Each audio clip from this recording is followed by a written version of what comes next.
क्या आपने कभी सोचा है कि जब आप एक छोटी सी टैबलेट निगलते हैं तो वो अंदर जाके कैसे पता लगाती है कि दर्द कहाँ है, या इंजेक्शन क्यों टैबलेट से ज्यादा फास्ट काम करता है?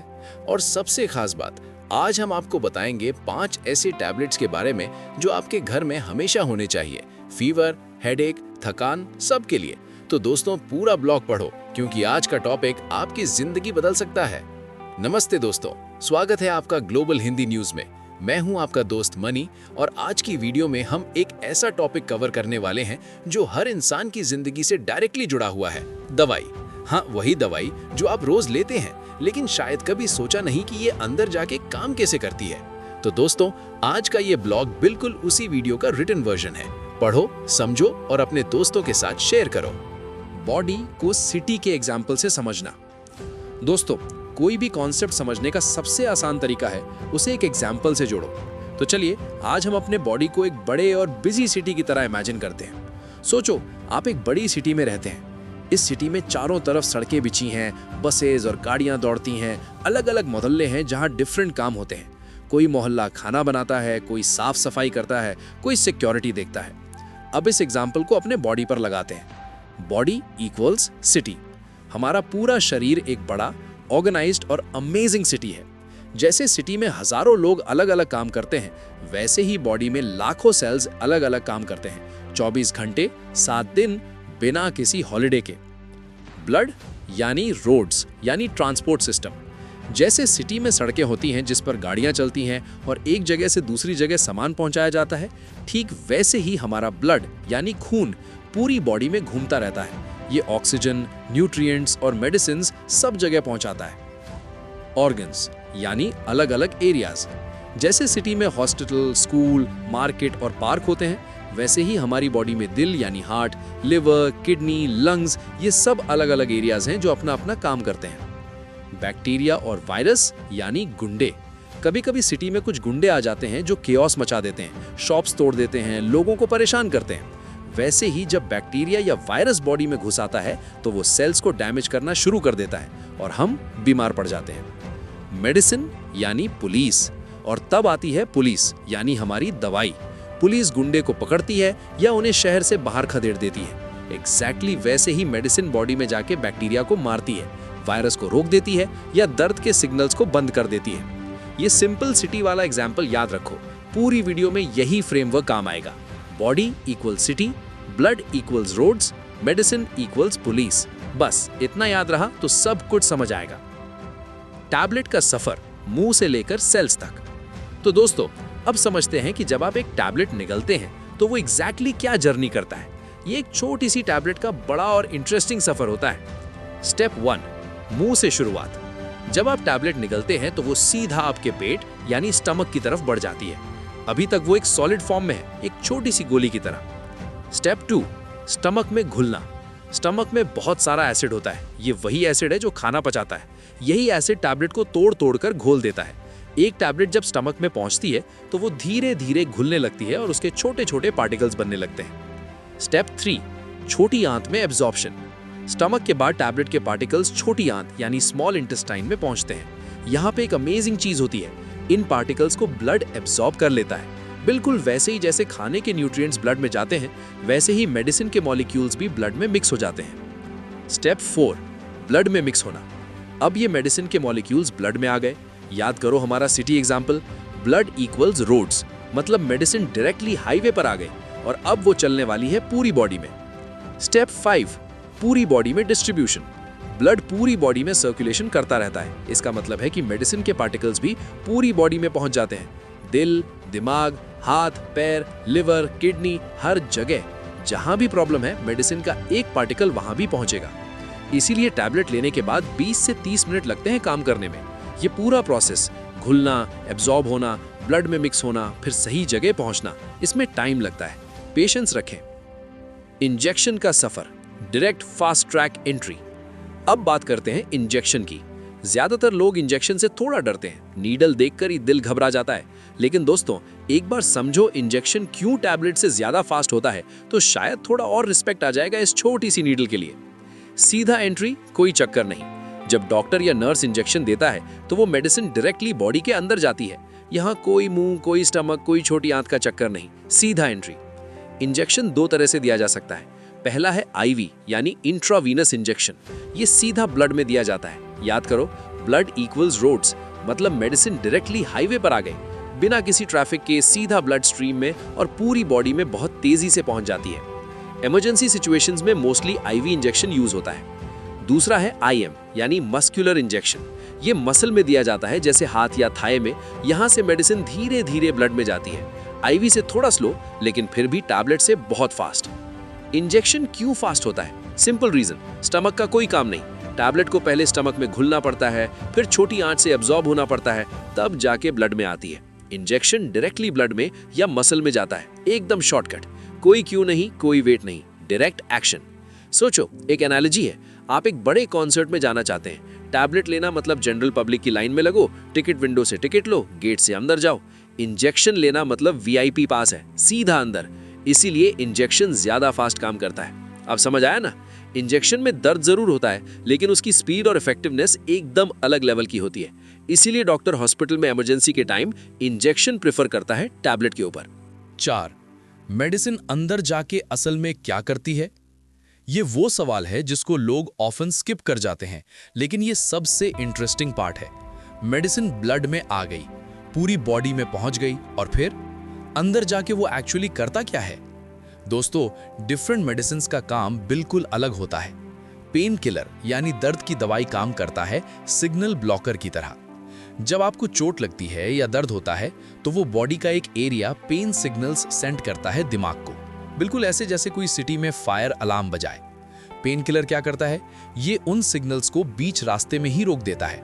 अलार्म बजने से पहले वायर कट कर देता है। दिमाग को सिग्नल ही नहीं मिलता, तो आपको दर्द फील नहीं होता। एंटीबायोटिक काम करता है बैक्टीरिया किलर की तरह। जब बैक्टीरिया घुस आता है बॉडी में, याद करो गुंडे वाला एग्जाम्पल, तो एंटीबायोटिक पुलिस की तरह काम करता है। ये बैक्टीरिया के स्ट्रक्चर को अटैक करता है, उनकी दीवारें तोड़ देता है या उन्हें मल्टीप्लाई होने से रोक देता है। धीरे धीरे बैक्टीरिया खत्म हो जाते हैं और आप ठीक हो जाते हैं। फीवर मेडिसिन यानी पैरासिटामोल काम करती है टेम्परेचर कंट्रोलर की तरह। जब बॉडी में इन्फेक्शन होती है, तो बॉडी खुद अपना टेम्परेचर बढ़ा लेती है। ये बैक्टीरिया को मारने का एक नेचुरल तरीका है। लेकिन कभी कभी टेम्परेचर बहुत ज़्यादा हो जाता है और तब ये डेंजरस हो सकता है। फीवर मेडिसिन ब्रेन के उस हिस्से पर काम करती है जो टेम्परेचर कंट्रोल करता है और उसे सिग्नल देती है कि अब ठंडा होने का वक्त आ गया है। याद रखें, हर मेडिसिन एक स्पेसिफिक काम के लिए बनी है। पेन किलर बैक्टीरिया नहीं मारता, एंटीबायोटिक दर्द नहीं मिटाता। सही बीमार के लिए सही दवाई जरूरी है। 5.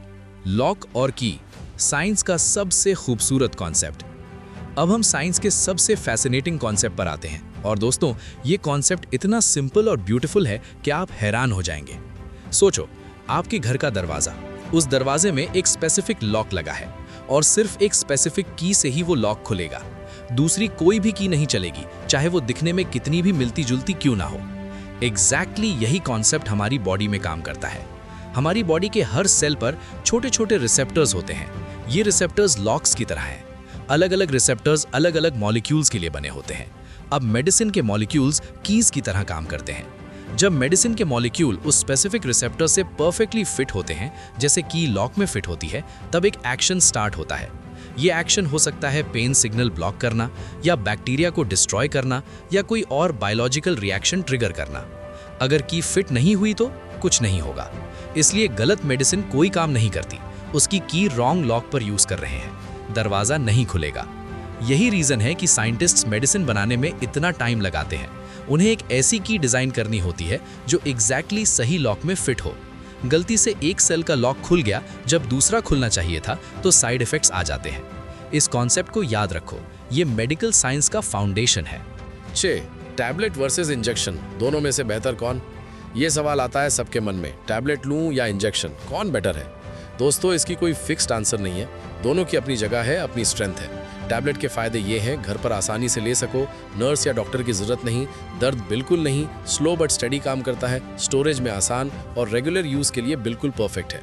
इंजेक्शन के फायदे ये हैं, बहुत फास्ट काम करता है, इमरजेंसी में लाइफ सेविंग है, डायरेक्ट ब्लड स्ट्रीम में एंट्री मिलती है, जब स्टमक काम ना करे तब भी काम करता है, लेकिन हॉस्पिटल सेटिंग और नर्स या डॉक्टर की जरूरत पड़ती है।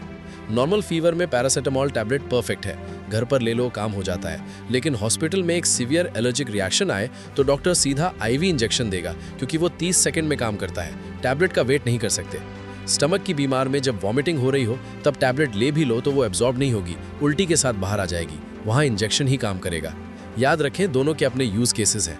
घर पर टैबलेट, हॉस्पिटल इमरजेंसी में इंजेक्शन, ये दोनों मिलकर एक कंप्लीट मेडिकल सिस्टम बनाते हैं। 7. 5 जरूरी टैबलेट्स जो हर घर में होने चाहिए। अब दोस्तों, वो वाला सेक्शन जो आप सबका वेट कर रहे थे, मैंने प्रॉमिस किया था 5 ऐसे टैबलेट्स के बारे में बताऊंगा जो आपकी रोज की लाइफ में सबसे ज्यादा काम आते हैं। तो चलिए बिल्कुल सीधा बात करते हैं।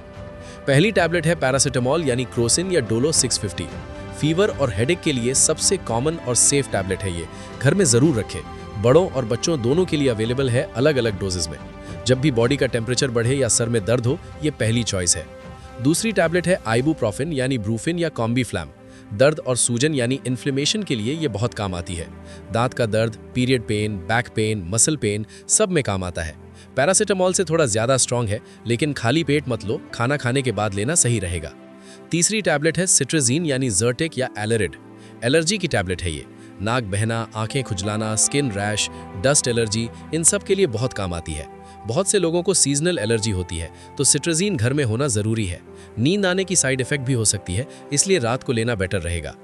चौथी चीज़ है ORS यानी इलेक्ट्रोलाइट टैबलेट्स या पाउडर। डायरिया, वॉमिटिंग या बहुत ज़्यादा पसीना आने पर बॉडी में पानी और नमक की कमी हो जाती है, ये डेंजरस हो सकता है।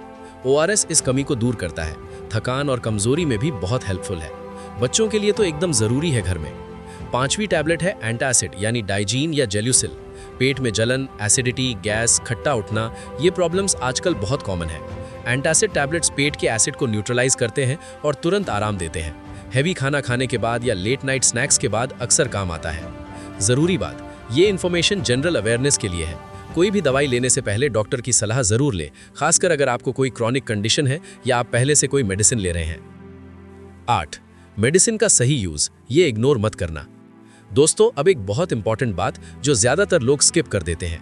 मेडिसिन्स बहुत पावरफुल होती हैं, लेकिन सिर्फ तभी जब सही तरीके से यूज़ की जाएं। गलत तरीके से लेने पर ये डेंजरस भी हो सकती हैं। पहली बात, हर बीमार के लिए हर दवाई नहीं। जब आपके साथ वाली आंटी ने कोई दवाई ली और ठीक हो गई, तो ज़रूरी नहीं कि वही दवाई आपके लिए भी सही हो। बॉडीज़ अलग होती हैं, प्रॉब्लम्स अलग होती हैं। अपनी दवाई खुद मत चूज़ करो। दूसरी बात, डोज बहुत इंपॉर्टेंट है। एक अडल्ट के लिए 500 mg पैरासीटामोल सेफ है, एक बच्चे के लिए यही डोज डेंजरस हो सकता है। डोज बॉडी के वेट, एज और हेल्थ कंडीशन पर डिपेंड करता है, इसको कभी इग्नोर मत करो। तीसरी बात, ओवरडोज एक रियल डेंजर है। ज़्यादा खाएंगे तो जल्दी ठीक होंगे, ये सोच बिल्कुल गलत है। लिवर ज़्यादा लोड नहीं ले सकता, किडनी डैमेज हो सकती है। ओवरडोज सीरियसली डेंजरस हो सकता है, कुछ केसेस में लाइफ थ्रेटनिंग भी। हमेशा प्रिस्क्राइब डोज फॉलो करो। चौथी बात, एंटीबायोटिक्स को बीच में मत छोड़ो। डॉक्टर ने 5 दिन की एंटीबायोटिक दी, आप 3 दिन में ठीक फील किया और कोर्स छोड़ दिया, ये बहुत गलत है। बाकी बैक्टीरिया अब उस मेडिसिन के अगेंस्ट रेजिस्टेंट बन जाते हैं और अगली बार वो दवाई काम नहीं करेगी। पांचवी बात, एक्सपायरी डेट चेक करो। एक्सपायर्ड मेडिसिन नहीं लेनी चाहिए, वो या तो काम नहीं करेगी या हार्मफुल हो सकती है। घर में जो भी मेडिसिन हैं, उनकी एक्सपायरी डेट समय समय पर चेक करते रहे। गोल्डन रूल याद रखो, डॉक्टर ने जो लिखा उतना लो, जितने दिन के लिए लिखा उतने दिन तक लो, ना ज्यादा ना कम। अपनी मर्जी से ना शुरू करो ना बंद करो। डॉक्टर आपका दुश्मन नहीं है, वो इस पूरे लॉक और की सिस्टम को आपसे ज्यादा समझता है। तो दोस्तों, अब कोई कंफ्यूजन नहीं। आज आपने सीखा कि बॉडी कैसे एक सिटी है, टैबलेट का स्टेप बाय स्टेप सफर क्या होता है, इंजेक्शन क्यों फास्ट काम करता है, लॉक और की का अमेजिंग साइंस क्या है, 5 जरूरी टैबलेट्स कौन सी हैं और मेडिसिन का सही यूज कैसे करना है। ये नॉलेज ना सिर्फ इंटरेस्टिंग है, ये आपकी और आपके फैमिली की हेल्थ के लिए काम की भी है। अगर आपको ये वीडियो और ब्लॉग इन्फॉर्मेटिव लगा तो प्लीज लाइक करो, शेयर करो अपने फैमिली और दोस्तों के साथ और चैनल को सब्सक्राइब करो ताकि ऐसी और यूजफुल वीडियोस मिस ना हो। बेल आइकन भी दबाना बिल्कुल मत भूलिएगा। कमेंट में जरूर बताएं आपके घर में कौन सा टैबलेट हमेशा रहता है, और अगर कोई सवाल हो तो नीचे कमेंट करो, मैं मनी आपके हर सवाल का जवाब दूंगा। मिलते हैं अगली वीडियो में, तब तक अपना ख्याल रखें, हेल्दी रहें और ग्लोबल हिंदी न्यूज़ के साथ जुड़े रहें।